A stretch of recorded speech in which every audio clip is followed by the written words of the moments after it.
आपके अपने YouTube channel rock study class में आपका स्वागत है। जैसा कि दोस्तों आपको आपका कक्षा 12वीं का एमपी बोर्ड का 6 फरवरी को सबसे पहला हिंदी का पेपर है। लगातार मैं आपको हिंदी वैसे की तैयारी करा रहा हूँ। ओके, तो इसी सीरीज में आज की इस वीडियो में हम क्या है आपके पद्य साहित्य का इतिहास, पद्य साहित्य इतिहास के टॉपिक से मैं आपको इंपॉर्टेंट क्वेश्चन बताने वाला हूं। सो वीडियो को ध्यान से अंत तक देखिएगा।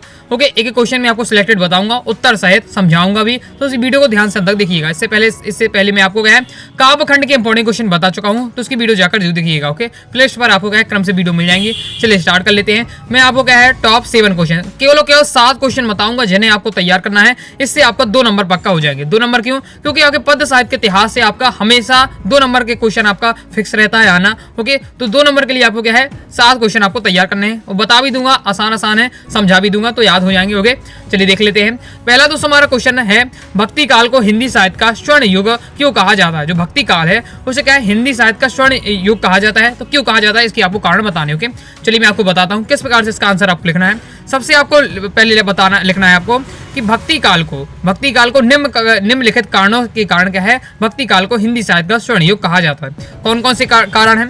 कोई भी आपको क्या 3 याद कर लीजिएगा। कौन भी 3 याद कर लीजिएगा। पेपर में लिखना आपको 2 ही लिखना है। 2 नंबर क्वेश्चन आता है, ज्यादा नहीं लिखना है, जितना पूछा जाए उतना ही आपको लिखना है। ओके, तो पेपर में आपको 2 नंबर का आएगा, 2 पॉइंट में आपको बता देना है। ओके, लेकिन फिर भी आपको क्या 3 से 4 याद करके जाइएगा पेपर में। ओके, ये इस क्वेश्चन की नहीं, कोई भी क्वेश्चन हो, कोई भी क्वेश्चन है जितने नंबर का हो उससे ज्यादा ही याद करके जाइएगा। ऐसा क्यों? क्योंकि आपने अक्सर देखा होगा कि जब भी कोई क्वेश्चन अगर हम क्या है 10 लाइन का कोई आंसर है उसका और 10 के 10 लाइन हम याद करके जाते हैं और जब हम कॉपी में अपने मन से लिखते हैं, स्वयं बिना देखे अपने मन से लिखते हैं, तो हम क्या 6 से 7 लाइन लिख पाते हैं। 2-3 लाइन में अक्सर भूल ही जाती है।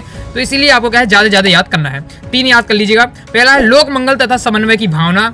ओके, दूसरा आपको तैयार करना है भक्ति भावना की प्रधानता। ओके, क्योंकि क्या भक्ति काल कहा जाता है, भक्ति काल का नाम ही है उसका भक्ति काल, तो इसमें इसलिए क्या होगा उसमें भक्ति भावना होगी। तो इसी से नाम से भी आपको निकाल लेना कि उसमें क्या है भक्ति भाव की प्रधानता थी, इसलिए स्वर्ण युग कहा जाता है। साथ ही लोक मंगल, ओके, सभी का मंगल चाहना, लोक मंगल तथा समन्वय की भावना। ओके, तीसरा आपको लिखना है निराशा में आशा का स्वर्णिम प्रकाश। ओके, साथ ही चौथा है भक्ति भाव की प्रधान, ये आपको वही आ जाता है, आपको रिपीट हो जाती है लाइन। ओके, तो आपकी ये 3 मैंने आपको बताया है, तीनों आपको तैयार करना। ओके, ये लाइन आपकी रिपीट हो जाती है, ये वाली चौथी वाली। ओके, ये 3 आप तैयार कर लिए। लोक मंगल तथा समन्वय की भावना है, दूसरा है भक्ति भाव की प्रधानता, तीसरा है निराशा में आशा स्वर्णिम प्रकाश। बस ये आप 3 लाइन आपको याद कर लेना। ओके, पहला क्या है लोक मंगल की कामना, दूसरा है भक्ति भाव की प्रधानता, तीसरा है निराशा में आशा का होना या का उसका स्वर्णिम प्रकाश। ओके, ये आपको 3 लाइन याद कर लीजिएगा तो आपका कंप्लीट हो जाता है।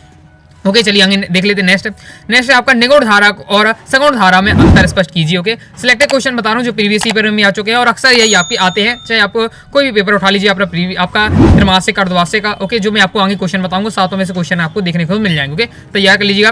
तो निगूढ़ धारा और सगुण धारा में अंतर बहुत ही आसान रहता है, 2 तैयार कर लीजिएगा। चलिए मैं आपको समझा देता हूँ। सबसे पहले आपको लाइन लिखनी है, निगूढ़ धारा और सगुण धारा में अंतर इस प्रकार से है। पॉइंट में आपको लिख देना, चाहे आप बॉक्स बनाकर लिखें, ओके, चाहे ऐसे लिखें। ओके, तो चलिए मैं आपको समझा दूँ। पहला पॉइंट आपको लिखना है जो निगूढ़ धारा में क्या है काव्य में निराकार ब्रह्म की उपासना की जाती है। निराकार मतलब जो उनके निगूढ़ धारा में क्या है जो उनके भगवान होते हैं वो निराकार, उनको कोई आकार नहीं होता। ओके, जबकि सगुण धारा में क्या है काव्य में साकार मतलब जिनका आकार। ओके, साकार परमात्मा की भक्ति का अंकन किया जाता है। ओके, साकार में कोष्टक में बता दिया राम कृष्ण इन सब भगवान का हम क्या है पूजा करते हैं। इनके रूप होता है, इनके हाथ है, इनके इतना सुंदर सा मुख है, इनके घुंघराले बाल है, इस प्रकार से अपन कल्पना करते हैं। पूरा उनका क्या है शरीर का अपन एक सुंदरता का उनका क्या है अपन पूजा करते हैं। ओके, जबकि इनमें क्या है निगूढ़ निराकार में क्या है इसमें कोई आकार नहीं होता। ओके, एक ब्रह्म माना जाता है लेकिन उसका कोई आकार नहीं होता, ये आपका हो जाता है। दूसरा आपको पॉइंट लिखना है कि निगूढ़ धारा के कवियों ने जाति पाति रूढ़ियों का विरोध कर समाज सुधार पर क्या है बल दिया है, जबकि क्या है सगुण भक्ति धारा के कवियों ने राम और कृष्ण के लोक रंजक रूपों का वर्णन करते हुए लोक मंगल पर बल दिया है। ओके, दोनों ने क्या है समाज के हित पर क्या कार्य किया है, लेकिन जो निगूढ़ धारा के कवि हैं उन्होंने जाति पाति और रूढ़ियों पर क्या है विरोध किया है। ओके, इस प्रकार से उन्होंने क्या है समाज सुधार किया है। जबकि जो क्या है आपके सगुण भक्ति धारा के जो कवि हैं उन्होंने क्या है राम और कृष्ण के क्या है आपके एग्जाम्पल के माध्यम से क्या है लोक कल्याण के काम बताए हुए हैं। ओके, इस प्रकार से आपको लिखना है। तो ये आपके हो जाते हैं सगुण और निगूढ़ काव्य धारा में अंतर। आई होप आपको समझ में आ गया होगा। इसी प्रकार से आपको तैयार करना है। समझ लीजिएगा, समझ लेते हैं, आसानी से अपनी भाषा में आप लिख पाएंगे। ओके, कंप्लीट हो जाता है। आगे तीसरा क्वेश्चन देख लेते हैं। तीसरा दोस्तों हमारा क्वेश्चन है, रीति काल को श्रृंगार काल क्यों कहा जाता है?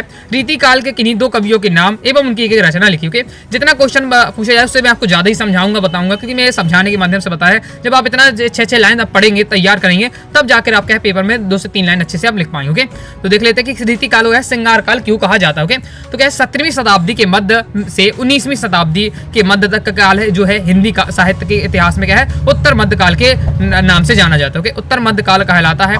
लेकिन क्या है, इस काल को आचार्य रामचंद्र शुक्ल हैं, उन्होंने क्या है रीति काल कहा है। ओके, रीति काल क्यों कहा है, इसका भी अब मेन रीजन यहाँ से आपका स्टार्ट होता है कि सामंतों और राजाओं के इस काल में अधिकांश कवि राज आश्रित थे। मतलब जितने भी कवि होते थे, जितने भी कवि थे उस समय में, तो क्या है राजा उस समय हुआ करते थे। तो राजाओं की शरण में रहा करते थे। तो राजाओं के जब शरण में रहेंगे, राजाओं के साथ रहेंगे, राजाओं की भोजन खाएंगे। ओके, भोजन खाएंगे। ओके, तो उन्हीं का क्या है, उन्हें गुणगान करना पड़ेगा। तो वे राज दरबार में रहते थे। ओके, अतः राजाओं को प्रसन्न करने के लिए उन्हें श्रृंगार प्रधान काव्य रचना करना स्वाभाविक था। ओके, मतलब आप जिसके दरबार में रहेंगे, आप जिसका अन्न खाएंगे, बारे में कहना, उसका गुणगान करना स्वाभाविक बात है। ओके, तो ये सब किया करते थे। और इसमें क्या है, रीति काल में क्या है, श्रृंगार रस की प्रधानता थी। श्रृंगार रस की प्रधानता थी। ओके, इसलिए क्या है, इस काल की रचना को क्या है, श्रृंगार रस की प्रधानता रही है। ओके, श्रृंगार रस की प्रधानता रही इस काल में। अतः जो मिश्र बंधु है, उन्होंने कहा इसे श्रृंगार काल कहा। ओके, मैंने इसका आंसर आपको लिखना है।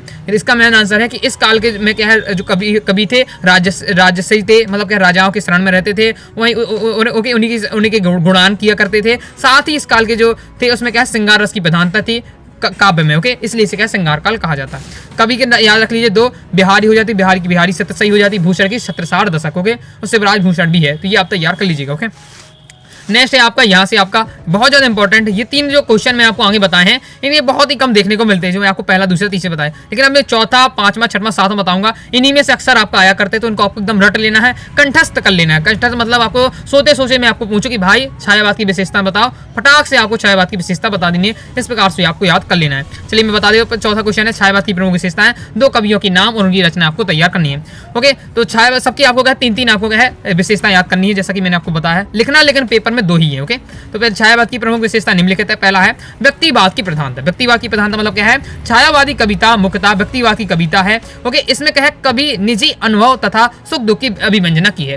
व्यक्तिवाद की प्रधानता मतलब क्या, समाज को ना देखना, समाज में क्या है उसको ना देखकर क्या अपने सुख दुख को देखना और इसी को लिखना। ओके, ये कहलाता है व्यक्तिवाद की प्रधानता। तो इसकी प्रधानता छायावाद में क्या है, व्यक्तिवाद की प्रधानता थी। मतलब कवि अपने क्या स्वयं अनुभव लिखता था, अपने सुख दुख कविता में बताता रहता था, समाज से उसे कोई लेना देना नहीं था। ओके, तो ये आपका हो जाता है पहली आपकी विशेषता। आगे देख लेते हैं।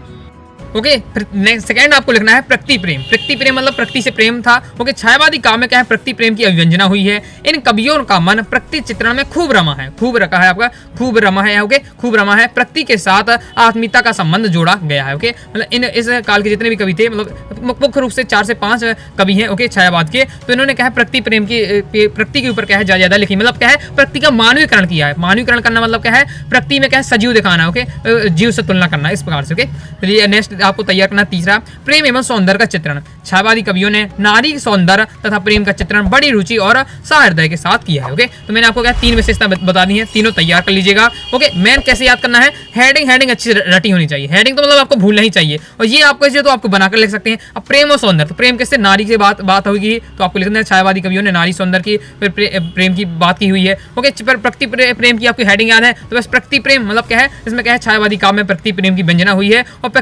प्रकृति में उनका मन बहुत लगा हुआ है, प्रकृति संबंधित ने क्या कविताएं लिखी है। इस प्रकार से आपको समझा देना। ओके, मैन आपको याद है हेडिंग में फोकस करना। ओके, ये सबने कि ये भी अंदर की आप डिटेल याद करके जाए, इन्हें तो केवल आपको समझकर 2-3 लाइन बता देनी। ओके, और अगर आपको याद नहीं होता है तो केवल पेपर में आप हेडिंग भी लिखकर भी आ जाएंगे, तो भी आपको नंबर दिए जाएंगे। मैंने आपको ये डिटेल भी ना लिखे, केवल हेडिंग लिख दे तो भी आपको बन जाएगा। ओके, लेकिन अच्छा अपनी कॉपी को अच्छा दिखाने के लिए आपको सिद्ध करना हुआ, क्योंकि वो आपको जानता नहीं है जो कॉपी चेक कर रहा है कि भाई ये टॉपर लड़का है कि ये कैसा लड़का है, इसने त्रैमासिक में फेल हुआ है कि नहीं हुआ, अर्धवार्षिक में कितने नंबर, कुछ मतलब नहीं है। ओके, वो आपकी कॉपी आपके बताएगी, इसलिए आपको क्या है, इसलिए दोस्तों आपको क्या है, आपको अच्छे से अच्छे लिखना की कोशिश करना है। ओके, टॉपर वाली तरीका अपनाना है, जो मैं आपको बता रहा हूँ।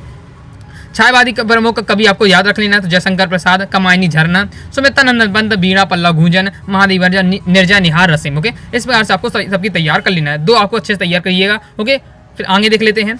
आगे है प्रतिवादी कविताओं की विशेषता आपको बतानी है, प्रतिवादी काव्य की विशेषता। ओके, तो इसमें भी आपको किस प्रकार से आपको लिखना है, चलिए देख लेते हैं। प्रतिवाद में क्या है, पहला विशेषता आपको लिखना है शोषितों के प्रति घृणा और शोषितों के प्रति करुणा। ओके, प्रतिवाद की ये मुख्य विशेषता, सबसे प्रमुख विशेषता है ये आपकी क्या है प्रतिवाद की। पूंजीवादी व्यवस्था शोषण को जन्म देती है, सामाजिक विषमता को क्या है पैदा करती है। ओके, इसलिए क्या है जो प्रतिवादी के समय के जो कवि थे उन्होंने क्या है शोषकों के प्रति क्या है विद्रोह किया है। ओके, जबकि शोषकों के प्रति क्या है करुणा दिखाई। ओके, ये आपको लिखना है। दूसरी आपकी विशेषता है यथार्थ का चित्रण। यथार्थ मतलब बिल्कुल स्पष्ट सही है, जो वास्तव में हो रहा है उसका चित्रण करना। ओके, तो यथार्थ का चित्रण किया है, मतलब क्या है इस काल के कवियों ने क्या है यथार्थ का चित्रण करना प्रतिवाद साहित्य का ध्येय है। ध्येय मतलब लक्ष्य है। ओके, जिनका उद्देश्य, ध्येय मतलब होता है उद्देश्य, उनका उद्देश्य। ओके, राज्य में समाज में जो कुछ घटित होता है उसका साफ साफ बयान करना इसका लक्ष्य। ओके, अपनी कविताओं के माध्यम से समाज में जो हो रहा है उसको बताना, ये क्या है प्रतिवादी का मुख्य लक्ष्य था। ओके, ये दो विशेषताएं हो जाती है। आगे देख लेते हैं। तीसरी आपको विशेषता लिखनी है रूढ़िवादी का विरोध। ओके, रूढ़िवाद का विरोध होता है, रूढ़िवाद का विरोध प्रतिवाद कवियों ने क्या है रूढ़िवाद का कट्टर विरोधी है। साथ ही वे क्या है भाग्यवाद, आत्म परमानता, स्वर्ग नरक के अस्तित्व में भी वह प्रतिवाद का विश्वास नहीं करते। ओके, भाग्यवाद मतलब जैसे क्या है कि मेरा अगर भाग्य में क्या है मेरी 95% बनेगी 12th में तो बन जाएगी, मेरे भाग्य में अगर लिखा होगा। ओके, तो अगर ऐसा अगर होने लगा तो सब कोई भाग्य के ऊपर भरोसे छोड़ दे, कोई मेहनत ही क्यों करे। ओके, तो क्या है हमें मेहनत करना चाहिए। भगवान है, अपन उसकी पूजा किसी लिए करते हैं, अपने मन की शांति के लिए करते हैं। लेकिन क्या है अब ये तो नहीं है कि भगवान आपकी कॉपी में लिखाएंगे इस बच्चे के लगे 95% लगा भाग में जाकर मैं कॉपी लिखाऊंगा। ओके, पढ़ना तो अगर आपको 95% बनानी है तो आपको पढ़ना तो पड़ेगा ही। ओके, चाहे आपके भाग्य को भी आपको पलटना पड़ेगा, चाहे जितना भी लिखा हो। इसलिए आपको क्या है, इसलिए उन्होंने क्या है प्रतिवादी जो कवि है उन्होंने क्या है इन्हें भाग्यवाद पर क्या विरोध किया है। ओके, मतलब क्या कर्म पर ध्यान दिया कि कर्म करो तभी आपको फल प्राप्त होगी। ओके, आत्मा परमात्मा इन सब में उनका विश्वास नहीं था, ये आपको बता गया। अब आपको लिखा 3 मैं आपको सबके विशेषता बता दी जा रहा हूँ। 2 आपको पेपर में लिखना है, याद तीनों करना है। 12 में आपको बता रहा हूँ। प्रतिवाद की प्रमुख कवि एवं उनकी रचना देख लीजिए। रामधारी सिंह दिनकर, कुरुक्षेत्र रेणुका रश्मि तथा ओके नागार्जुन, युगधारा आपका सतरंग, शिवमंगल सिंह सुमन, प्रलय सज्जन, धरती की बारात। ओके, इस प्रकार से आपको तैयार कर लेना है। लाइक और शेयर ठोक दीजिए, महाकाल का लाइक और शेयर ठोक दीजिए। पूरा साल मेहनत करता हूँ आपके लिए बेटा, ऐसा नहीं चलेगा, ऐसा नहीं चलेगा। अब देख लेते हैं नेक्स्ट प्रयोगवादी काव्य की विशेषताएं। ओके, तो अभी की अब आप कहिए, यहाँ मैं आपको 4 बताऊंगा। 4 कौन से? छायावाद की विशेषता बता दी है, प्रतिवाद की विशेषता बता दी है, प्रयोगवादी की बता दूंगा, आगे नई कविता की बता दूंगा। ओके, तो 4 आपकी हैं, 4 काव्य हैं। ओके, चारों की विशेषता तैयार कर लेने हैं क्योंकि पेपर में फिक्स नहीं रहता कौन आपका आने वाला है। ओके, तो चारों तैयार कर जाइएगा। ओके, कोई ना कोई इसमें 100% आ जाएगा और आपके 2 नंबर पक्के हो जाएंगे। ओके, तो प्रयोगवादी की अपन विशेषता देख लेते हैं। तो प्रयोगवादी काव्य की विशेषता देखिए, अब मैंने आपको यहाँ मैं हमेशा बता दूं हेडिंग में लिख सकते हैं, तो मैंने आप यहाँ हेडिंग के रूप में लिखा हुआ है जिससे आप समझ सकें कि इस तरीके से भी आप लिख सकते हैं। ओके, अगर लिखना चाहें नंबर आपको कंप्लीट मिलेंगे क्योंकि मैंने टॉपरों की कॉपी देखी है, बहुत से टॉपर इस प्रकार से लिखते हैं तो बहुत से टॉपर इस प्रकार से लिखते हैं। आपके ऊपर है जैसा आप क्या है मेहनत कर सके, जैसा आप लिख सके। ओके, तो प्रयोगवादी की आपकी विशेषता है, जैसा पहला है प्रयोगवादी कविता में क्या है मार्क्सवादी परिलक्षित हुआ है। दूसरा है इस काव्य में सजग एवं गहरी पीड़ा का बोध होता है। ओके, अगर चाहें तो से भी आप क्या है पॉइंट में आप लिख सकते हो। ओके, तीसरा है प्रयोगवादी कविता भावुकता के स्थान पर बौद्धिकता पर विशेष बल दिया है। साथ ही चौथा है फ्रायड के काम सिद्धांत। ओके, काम सिद्धांत को क्या है सर्वोपरि रूप में स्वीकार किया है। ये आपको तैयार कर लेना है। 2 इसमें भी आप तैयार कर लीजिए। हेडिंग बनाना चाहें तो इसमें भी हेडिंग बना सकते हैं, पहले के हेडिंग बना दीजिएगा मार्क्सवादी। ओके, इसमें आपको बना दीजिए काम का सिद्धांत। इस प्रकार से आपको हेडिंग बनाकर भी आप लिख सकते हो। प्रयोगवादी के कवि कौन कौन से हैं? तो पहला है गजानंद माधव मुक्तिबोध, चांद का मुंह टेढ़ा। ओके, चांद का मुंह या टेढ़ा और हो जाएगा टेढ़ा। ओके, टेढ़ा, चांद का मुंह टेढ़ा और है एक साहित्य की डायरी। दूसरा है आपका धर्मी भारती का अंधयुग कनुप्रिया, अज्ञे का हो जाएगा आंगन के पार द्वार, बबरा अहरी। ओके, ये आपके हो जाती हैं। चलिए आगे देख लेते हैं। तो आगे नेक्स्ट आपको लास्ट तैयार करना नई कविता की विशेषता। नई कविता की विशेषता पहला है लघु मानववाद की बाद की प्रतिष्ठा। नई कविता के केंद्र में मानवता की तो प्रतिष्ठा है ही, साथ ही क्या है लघु मानववाद का प्रति भी क्या अधिक सहानुभूति है। ओके, मतलब क्या है बड़े लोगों के साथ साथ छोटे लोगों को भी क्या है महत्व दिया गया है। इस प्रकार से आप समझ सकते हो। याद करते समय आपको क्या है हेडिंग अच्छे से याद होना चाहिए क्योंकि कॉपी चेक करते समय टीचर आपकी हेडिंग देख के नंबर दे देगा, लेकिन इसलिए आपको हेडिंग एकदम स्पष्ट लिखनी है। उसके बाद आपको क्या है उसके बारे में जो आपको 1-2 लाइन पता हो वो आपको लिख देनी। ओके, बिंब दूसरा आपको लिखना बिंब योजना की अधिकता। ओके, नई कविता में मूर्तिमत्ता या बिंब योजना जितनी अधिक मिलती है उतनी इसके पूर्व कि हिंदी कविताओं में कमी ना थी। ओके, मतलब उतनी इसके पूर्व की हिंदी कविताओं में कमी ना थी। ओके, मतलब पहले कम थी अब इसमें ज्यादा है। ओके, चलिए आगे देख लेते हैं। तीसरा आपको तैयार करना है क्षण का महत्व, मतलब प्रत्येक क्षण का महत्व। ओके, नई कविता में क्षणवाद का विशेष महत्व है। नई कविता के लेखकों का विश्वास है कि एक विशिष्ट क्षण का महत्व बहुत सारे समान क्षणों से भी कई अधिक है। ओके, इस प्रकार से आपको लिख देना है। ये आपकी 3 विशेषता हो जाती है नई कविता की। इनकी आप कवि देखे तो कवि आपको है दुष्यंत कुमार, साये में धूप, एक कंठ विष प्यासी, दूसरा है नरेश मेहता, सराय की एक रात, तीसरा हो जाएगा भवानी प्रसाद मिश्र गीत फरोश। ये हो जाते कवि और उनकी रचना। ओके, तो ये 7 क्वेश्चन आप तैयार कर लीजिएगा, मुझे विश्वास है इन्हीं में से आपका क्या आएगा और आपके 2 नंबर यहाँ से आपके पद्य साहित्य के इतिहास से आपके कंप्लीट हो जाएंगे। ओके, आई होप वीडियो पसंद आएगी। वीडियो लाइक करें, चैनल सब्सक्राइब जरूर करिएगा। कोई डाउट आता है कमेंट बॉक्स में आप जरूर पूछ लीजिएगा। टेलीग्राम चैनल को ज्वाइन कर, टेलीग्राम चैनल को ज्वाइन कर लीजिएगा। यदि दोस्तों आप क्या कंप्लीट हिंदी का कोर्स ज्वाइन करना चाहते हैं, ओके, तो 90 39 53 44 79 पर आप कॉन्टेक्ट कर सकते हैं। हिंदी कोर्स में मिलेगा क्या, तो जो एमपी बोर्ड के जितना भी टॉपिक आता है कम कुछ आपको मिलेगा। आपको क्या है पूरा विस्तार से समझाया गया था, साथ ही इंपॉर्टेंट क्वेश्चन विद सॉल्यूशन के साथ आपको उसमें आपको दिए जाएंगे। ओके, पूरा टॉपिक मिलेगा, पूरी कंप्लीट तैयारी कराई जाएगी। ओके, जितना भी आपका समय रह गया। ओके, फीस है आपकी 249 रुपए थी, लेकिन हमें क्या है सभी कोर्स स्टूडेंट ज्वाइन कर सके, सभी अच्छे से तैयारी कर सके, 95+ स्कोर कर सके, इसलिए मैंने क्या है 125 रुपए इसकी फीस कर दी है। ओके, ज्वाइन करने के लिए आप इस नंबर पर आपको मैसेज करना है। ओके, तो मिलते हैं नेक्स्ट वीडियो में, तब तक के लिए बाय बाय।